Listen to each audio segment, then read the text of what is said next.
ஜாக்காகவும் ஜில்காகவும் கத்திரிக்காய் தோட்டம் வச்சுருந்தாங்க. அதில் வர கத்திரிக்காவை விற்று தாங்க பிழைப்பை நடத்திட்டு வந்தாங்க ஜாக்கும் ஜில்லும். ஜில், நீ நீண்ட நாளா எனக்கு தோடு வாங்கி தாங்கன்னு கேட்டுட்டு இருந்தல, உனக்கு தோடு வாங்கி தரேன். நான் கத்திரிக்காயெல்லாம் விற்று உனக்கு தோடு வாங்கி தரேன். உனக்கு சந்தோஷமா ஜில்? அப்படின்னு ஜாக்காகவும் ஜில்காகவும் பேசிட்டு இருந்தாங்க. ஜாக்காகவும் தான் தோட்டத்தில் இருந்து எடுத்துட்டு வந்த கத்திரிக்காயை எல்லாம் பறவைகளுக்கு விற்று கொண்டு இருந்தது. ஜாக், எனக்கு ஒரு 1/2 கிலோ கத்திரிக்காய் கொடு ஜாக். நான் வீட்டில் போய் கத்திரிக்காய் ஃப்ரை பண்ணி சாப்பிட போகிறேன் ஜாக். இந்த பூரா எடுத்துக்கோ, உனக்கு இல்லாத கத்திரிக்காவா எடுத்துக்கோ. நீ வீட்டுக்கு எடுத்துட்டு போய் ஃப்ரை பண்ணி நல்லா சாப்பிடு. என் கத்திரிக்காய் ரொம்ப ருசியாக இருக்கும். கிளி, இன்னும் சும்மா உட்காந்துருக்க? 1/2 கிலோ கத்திரிக்காய் வாங்கிட்டு போ. என் கத்திரிக்காய் சாப்பிட்டேன்னா அவ்வளோ ருசியாக இருக்கும். இந்த காட்டிலேயே என் தோட்டத்து கத்திரிக்காய் தான் ருசியாக இருக்கும். ஏன்னா நான் ஆர்கானிக் முறையில் தான் கத்திரிக்காய் வளர்க்குறேன். அதனால ரொம்ப ருசியாக இருக்கும். கிளி, நீ என்ன யோசிச்சுட்டு இருக்க? ஒரு 1/2 கிலோ கத்திரிக்காய் வாங்கிட்டு போ அப்படின்னு ஜாக்காவும் எல்லா பறவைகளுக்கும் கத்திரிக்காய் விற்று கொண்டு இருந்தது. ஜாக்காகவும் ஜில்காகவும் தன் கத்திரிக்காய் தோட்டத்துக்கு சென்றாங்க. தன் கத்திரிக்காய் தோட்டத்துக்கு சென்று நீர்லாம் விடலான்னு சென்றாங்க. சோனா, கொஞ்சம் நில்லு. என் கத்திரிக்காய் தோட்டத்தில் கொஞ்சம் நாளாக கத்திரிக்காயெல்லாம் காணாமல் போகுது. நீ தான் கத்திரிக்காயெல்லாம் எடுத்துகிட்டு போயிடுறியா? நீ தான் இந்த பக்கமாக போயிட்டு வருவ. உன் தக்காளி தோட்டத்துக்கு என் தோட்டத்து வழியாக தான் நீ போயிட்டு வருவ. எங்கள் கத்திரிக்காயெல்லாம் நீ தான் எடுத்துட்டியா? கொஞ்ச நாளாக கத்திரிக்காயெல்லாம் காணாமல் போகுது. நீ தான் உன் வீட்டுக்கு என் கத்திரிக்காயெல்லாம் எடுத்துகிட்டு போயிட்டுருக்கியா? என்ன சொல்கிறீங்க ஜாக் அண்ணா? உங்கள் கத்திரிக்காயெல்லாம் எனக்கு எடுக்கணும்னு அவசியம் இல்லை. என்கிட்ட நிறைய தக்காளி இருக்குது. அந்த தக்காளியை விற்றனாலே எனக்கு நல்ல லாபம் கிடைக்கும். தக்காளி விலை இப்போ அதிகமாகவே விற்குது. நான் அதை விற்றனாவே எனக்கு தேவையான இதுவெல்லாம் எனக்கு பூர்த்தி ஆகிடும். உங்கள் கத்திரிக்காயை எடுக்கணும்னு அவசியம் இல்லை. உங்கள் கத்திரிக்காய் தோட்டத்தில் நான் வரத்தும் இல்லை.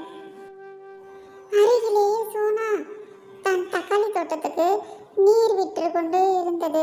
ஜாக்குன்னா அவர் கத்திரிக்காய் தோட்டத்தில் இருந்த கத்திரிக்காயெல்லாம் காணாமல் போகுதுன்னு சொல்லிட்டு இருக்காரு. நான் ஏன் அவரோட கத்திரிக்காயெல்லாம் எடுக்கணும் அப்படின்னு சோனா ரொம்ப கவலையோட தன்னோட தக்காளி தோட்டத்தில் தண்ணீர் விட்டு கொண்டு இருந்தது. பின்பு தன் வீட்டுக்கு செல்லலாம் என்று புறப்பட்டது சோனா. என்ன ஜாக், நீங்கள் சொன்ன மாதிரி எனக்கு தோடு வாங்கிட்டாங்க. நான் தோடு கூட இல்லாமல் இருக்கிறேன். நீங்கள் சொன்ன மாதிரி கத்திரிக்காயெல்லாம் விற்று எனக்கு விரைவிலேயே தோடு, செயின் எல்லாம் வாங்கிட்டாங்க, நெக்லஸும் வாங்கிட்டாங்க அப்படின்னு ஜாக்கும் ஜில்லும் பேசிட்டு இருந்தாங்க. அந்த கத்திரிக்காய் தோட்டத்துக்கு இரவு நேரத்தில் ஒரு பேய் ஒன்று வந்தது. அது கத்திரிக்காயெல்லாம் சாப்பிட்லான்னு சொல்லிட்டு அந்த தோட்டத்துக்கு வந்தது. இந்த கத்திரிக்காய் எல்லாம் நல்லா விளைஞ்சிருக்கு. எனக்கு கத்திரிக்காய்னா ரொம்ப பிடிக்கும். இந்த கத்திரிக்காயெல்லாம் இன்னைக்கு எல்லாத்தையும் நான் சாப்பிட போறேன் அப்படின்னு அந்த பேய் சொல்லிட்டு வந்தது. இந்த கத்திரிக்காயெல்லாம் அந்த காட்டுல இங்கதான் நல்லா விளைஞ்சிருக்கு. நல்ல சுவையாகவும் இருக்கு. இந்த சுவை மாதிரி எங்கேயுமே வரலையே அப்படின்னு சொல்லிட்டு அந்த பேய் அந்த கத்திரிக்காயெல்லாம் சாப்பிட்டுட்டு இருந்தது. ஒரு கத்திரிக்காவை கூட மிச்சம் விடாம நான் எல்லா கத்திரிக்காயும் சாப்பிட்டுட்டு இருந்தது. ஆஹா, இந்த கத்திரிக்காய் எல்லாம் சுவையா இருக்கு. எனக்கு மிகவும் பிடிச்சிருக்கு.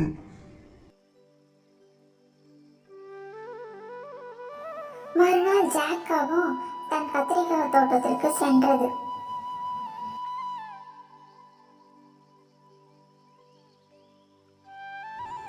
ஐயோ, என் கத்திரிக்காயெல்லாம் காணுமே. ஒரு கத்திரிக்காய் கூட என் தோட்டத்தில் இல்லையே. நான் ஜில்லுக்கு என்ன பதில் சொல்லுவேன்? இந்த கத்திரிக்காய் விற்று தான் நான் என் பிழைப்பு நடத்திட்டு வந்தேன். இப்போ என்ன சொல்லுவேன் ஜில்லுக்கு பதில் அப்படின்னு ஜாக்காகவும் புலம்பிக் கொண்டு இருந்தது. இந்த கத்திரிக்காயெல்லாம் யார் திருடி இருப்பா? இன்று இரவு இந்த தோட்டத்தில் என்னதான் நடக்குதுன்னு நான் கண்காணிக்க போகிறேன். அப்போதான் இந்த கத்திரிக்காய் திருடனை பிடிக்க முடியும். 2 வாரம் கழித்து மீண்டும் தனது தோட்டத்தில் கத்திரிக்காய் நன்றாக விளைந்த பிறகு ஜாக்காகவும் இந்த கத்திரிக்காய் திருடனை எப்படியாவது இன்று பிடித்து விட வேண்டும். நான் இன்னைக்கு வீட்டுக்கு கூட போக மாட்டேன். அந்த தோட்டத்திலேயே பதுங்கியிருந்து அந்த கத்திரிக்காய் திருடனை இன்னைக்கு எப்படியாவது பிடிக்க போகிறேன். இல்லைன்னா எனக்கு நஷ்டம் தான் ஏற்படும். இந்த கத்திரிக்காய் திருடன் வந்து என் கத்திரிக்காயெல்லாம் எடுத்துட்டு தான் போயிடுவான் அப்படின்னு சொல்லிட்டு இந்த ஜாக்காவும் இந்த கத்திரிக்காய் தோட்டத்தில் மறைந்து கொண்டு நின்று கொண்டு பார்த்து நின்றுச்சு. ஒரு வெள்ளையாக ஒரு உருவம் ஒன்று தென்பட்டது. இஷிஷிஷிஷி, இப்பொழுதும் கத்திரிக்காய் எல்லாம் நன்றாக விளைந்திருக்கிறது. இந்த கத்திரிக்காய் எல்லாம் இன்னைக்கும் நன்றாக சாப்பிட்டு போக போறேன். அப்போதான் எனக்கு திருப்தியா இருக்கும். இந்த தோட்டத்து பயிர்லாம் ரொம்ப நல்லா இருக்குது. இந்த தோட்டத்துல மருந்துலாம் இல்லாம நல்லா சுவையா விளைவிச்சிருக்காங்க. இந்த கத்திரிக்காய் அதனாலதான் ரொம்ப சுவையா இருக்கு. இந்த கத்திரிக்காவை நல்லா சுவைச்சு சாப்பிட போகிறேன். நல்லா சுவைத்து கொண்டு இருந்தது பேய். புறா, உனக்கு ஒன்று தெரியுமா? என் கத்திரிக்காவெல்லாம் பேய் தான் வந்து சாப்பிட்டு போகிறது. என்ன சொல்ற ஜாக்? இந்த பேய் எப்படி விரட்டுறது? நான் ஒரு யோசனை சொல்லவா? நீ மிளகாவையும் பாகற்காயையும் பூசி விட்டு கத்திரிக்காய் மேல பேய் வந்து சாப்பிட்டுட்டு அதுக்கு அந்த சுவை பிடிக்காம உன் தோட்டத்து பக்கம் இனிமேல் அந்த பேய் வராது. நான் சொல்ற ஒரு யோசனை உனக்கு பிடிச்சிருக்கா? ஆமா, நீ சொல்றபடியே நான் செய்கிறேன். மிளகாவையும் பாகற்காயையும் அரைச்சி நான் கத்திரிக்காயெல்லாம் பூசி விட போகிறேன்.